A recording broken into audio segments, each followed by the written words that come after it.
معرفة.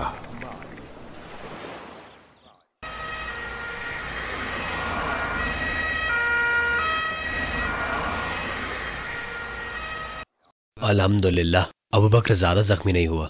ہاں لیکن میرا خیال ہے اسے آرام کرنا پڑے گا. بالکل اسے کچھ آرام کرنا چاہیے. اسلام انشورنس یا رسک مینجمنٹ کو کس طرح دیکھتا ہے؟ در حقیقت اسلام انشورنس یا رسک مینجمنٹ کے تصور سے منع نہیں کرتا، لیکن وہ رسک مینجمنٹ کو چند شرائط کا پابند بناتا ہے تاکہ منافع خوری کی خاطر رسک کے معاملے میں سٹہ بازی نہ آ جائے اور نہ کوئی شخص دوسروں کو نقصان پہنچا کر خود منافع حاصل کرے. یہ تو دلچسپ چیز ہے. اگر معاملہ یہی ہے تب مجھے یقین ہے کہ خطرے سے نپٹنے یا انشورنس کے متعلق کچھ اسلامی پروڈکٹس بھی ہوں گے.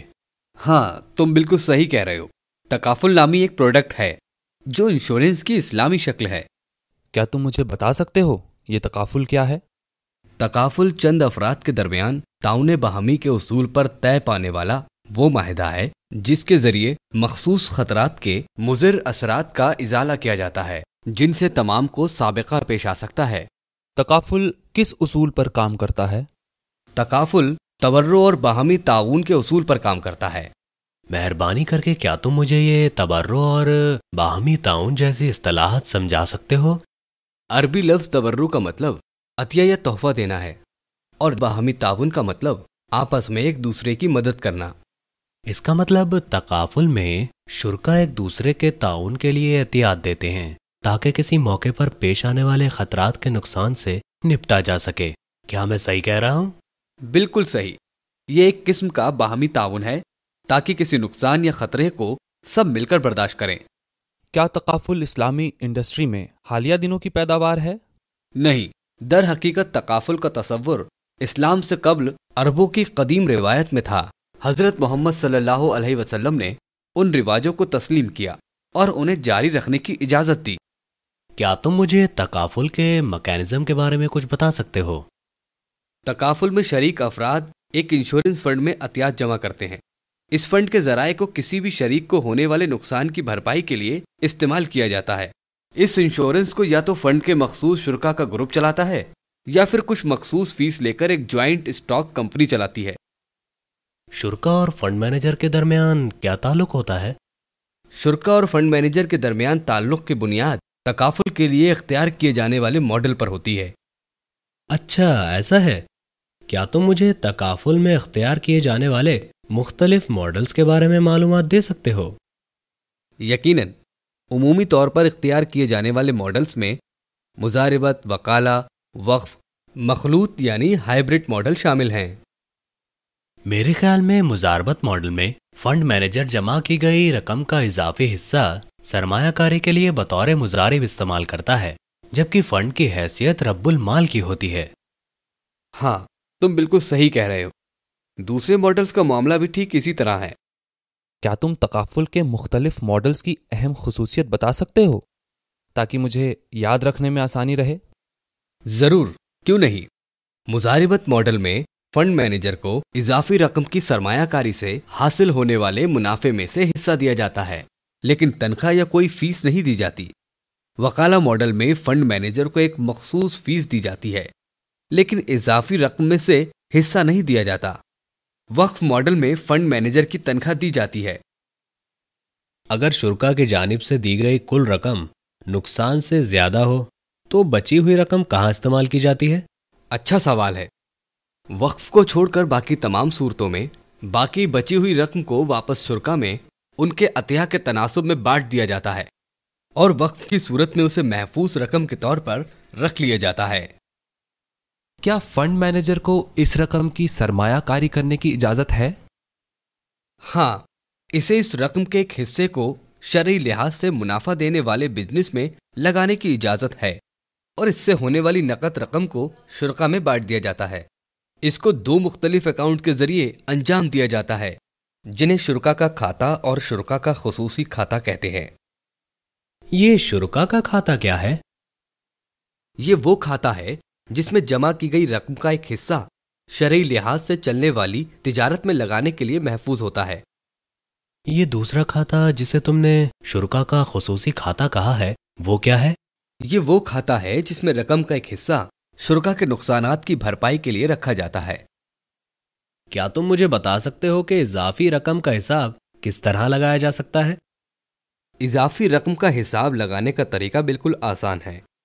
اضافی رقم مساوی ہے محفوظ شدہ صافی نقد رقم جمع سرمائے سے حاصل ہونے والی صافی نقد آمدنی۔ کیا تم مجھے مہربانی کر کے محفوظ شدہ صافی نقد رقم اور سرمایہ سے حاصل ہونے والی صافی نقد آمدنی کے بارے میں بتا سکتے ہو؟ ہاں، محفوظ شدہ صافی نقد رقم جو شرکا کے مخصوص کھاتے سے آتی ہے وہ برابر ہے کل عطیات منفی بھرپائی کی جانے والی رقم مائنس کاروباری اخراجات، جبکہ سرمائے سے حاصل شدہ صافی آمدنی برابر ہوتی ہے سرمائے کے لیے لگائی جانے والی کل رقم جمع سرمایہ کاری کا منافع مائنس کاروباری اخراجات۔ اچھا، میں سمجھ گیا۔ کیا اسلامی فائنانس انڈسٹری میں تکافل کے مختلف پروڈکٹس دستیاب ہیں؟ ہاں، تکافل کے مختلف پروڈکٹ کو فروغ دیا گیا ہے، لیکن تمام پروڈکٹس کو دو اہم زمروں میں تقسیم کیا جا سکتا ہے۔ ایک ہے جنرل تکافل اور دوسرا ہے فیملی تکافل۔ یہ جنرل تکافل کیا ہے؟ جنرل تکافل اصل نقصان کی بھرپائی کرتا ہے، جس میں آگ لگنا، کار حادثات، بحری حادثات، ہوائی حادثات، لیبلٹی اور معاہدے کے خلاف ورزی کے نقصانات جیسی چیزیں شامل ہیں۔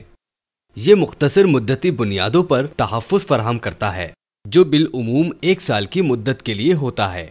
پھر فیملی تکافل جنرل تکافل سے کس طرح مختلف ہے؟ فیملی تکافل میں تکافل لینے والے کے معذور ہو جانے کی صورت میں یا اس کی موت ہو جانے پر بھرپائی کی رقم ادا کی جاتی ہے۔ عام طور پر فیملی تکافل میں تکافل لینے والے کو مخصوص حالت میں رقم کی ادائیگی بھی کی جاتی ہے اور ساتھ ہی اسے طویل مدتی بچت کا موقع بھی فراہم کیا جاتا ہے۔ اس طرح کے تکافل میں تکافل لینے والے کی اگر موت واقع ہو جائے تو رقم اس کے ورثاء کو ادا کی جاتی ہے۔ کیا تم مجھے دونوں ہی قسموں کی چند مثالیں دے سکتے ہو؟ ہاں، جنرل پروڈکٹس میں موٹر تکافل، تعمیراتی تکافل شامل ہیں،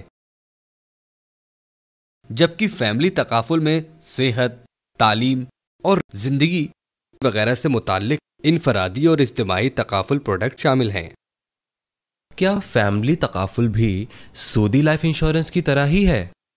نہیں، تکافل سودی لائف انشورنس سے کچھ اس طرح مختلف ہے۔ 1. فنڈ مینیجر اور شرکا کا تعلق انشورنس کروانے والے اور انشورنس کرنے والے کی طرح نہیں ہے، بلکہ فنڈ کا تعلق فنڈ کے شرکا سے ہوتا ہے، جبکہ فنڈ مینیجر صرف اس کا منتظم ہوتا ہے۔ 2. پریمیم کو فنڈ کے لیے عطیہ سمجھا جاتا ہے، آمدنی نہیں۔ 3. تکافل کا مقصد نقصان یا خطرہ کو شیئر کرنا ہے۔ ان کے علاوہ بھی تکافل کی دوسری خصوصیات ہیں۔ 4. تکافل غیر یقینیت یا غرر، جوا اور سود سے پاک ہے۔ 5.